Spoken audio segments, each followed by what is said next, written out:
చూడండి, సామాన్యమైన ఓ చెట్టు 3000 కాయ అంటే మ్యాక్సిమం 6 టన్నులు ఉంది. 6 టన్నుల పై మాట. ఒక మనిషి అంత బరువు మోయలేడు.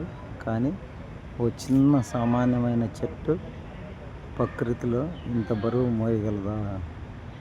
ఈ చెట్టు మీకు ఎవరికైనా తెలిసింటే కామెంట్ చేయండి. మహా